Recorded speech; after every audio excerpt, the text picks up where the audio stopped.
Saya dengar tuan ni terlibat juga dalam aktiviti scuba. Boleh jelaskan?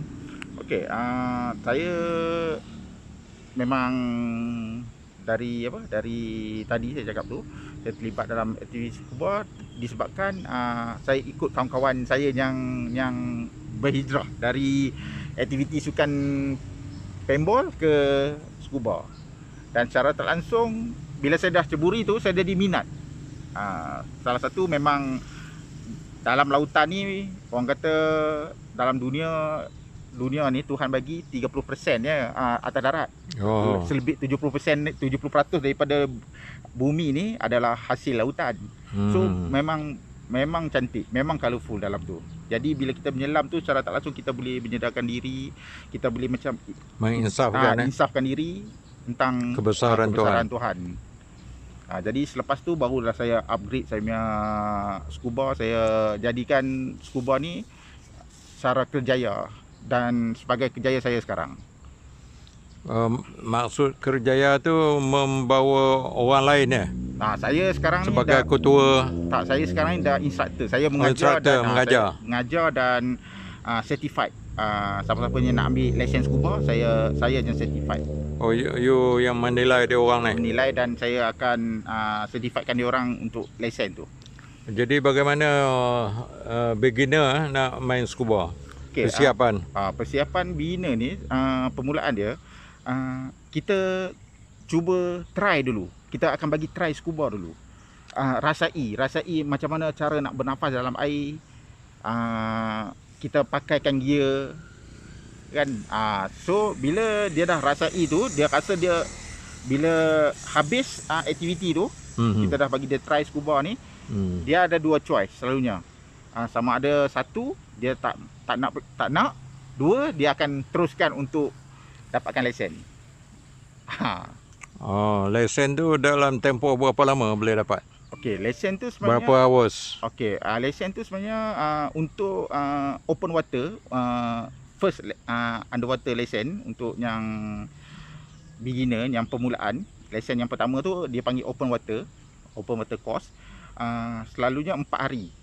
4 hari kita akan duduk dekat pulau, akan ada latihan, ada exercise apa semua, ada test, ujian apa semua. 4 hari 3 malam dan hari keempat tu InsyaAllah akan dapat lesen tu.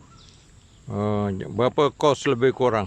Okey, untuk kos saya pun dalam keadaan sekarang ni pun saya tak tahu. Yang dulu lah, sebelum PKP. Okey, dalam selalunya average lah saya pakai. Kalau lari lebih kurang tu sama je. Bergantung pada pulau. Dalam 1,380. Itu untuk 4 hari 3 malam semua komplit, all in all in, termasuk transport, penginapan, makanan. Transport dari jeti ke pulau. Jadi kalau dari KL ni ke sana sendirilah. Dia start dari jeti. Oh, dari jeti. Okey.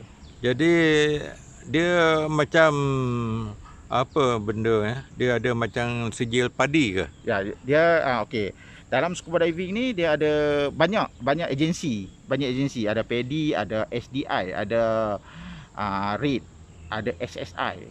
So tak kisah mana-mana pun benda sama. Jadi tuan ni dari okey, saya boleh PADI saya boleh, SDI saya boleh, SSI saya insya-Allah satu hari saya akan convert saya punya lesen untuk dapatkan SSI. So mana-mana pilihan bergantung pada student lah, pada siapa-siapa yang nak lah. Kalau dia nak PADI, kita bagi PADI lah. Minimum student satu grup dalam sesi ujian tu?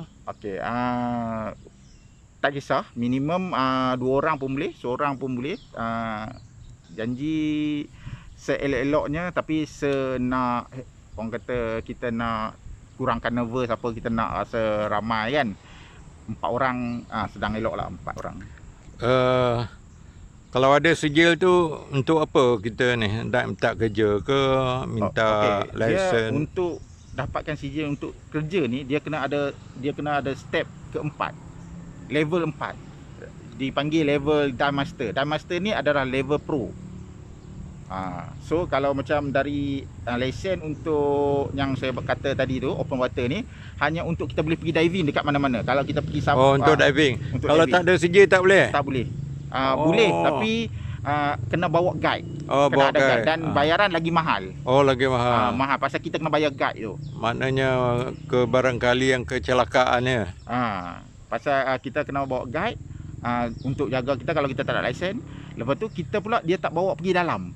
Minimum kita boleh pergi pun dia boleh bawa kita pun dalam 8 meter. Oh, macam tuan yang paling dalam tuan pergi berapa meter? Paling dalam sekarang ni saya dah cecak 43 meter.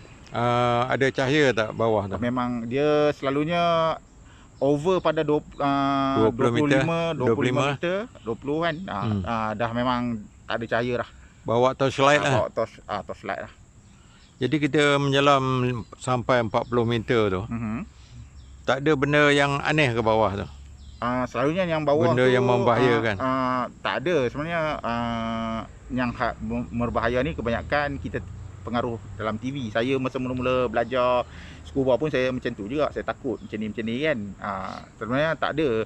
Dia banyak ikan yang besar-besar. Banyak. Tapi ikan saja. Ikan ataupun dia rat bangkai-bangkai kapal apa semua kan. Ada dekat situ lah. Jadi ikan tu bahaya tak? Macam ikan shark ke? Dekat dalam Malaysia ni belum ada lagi lah kan.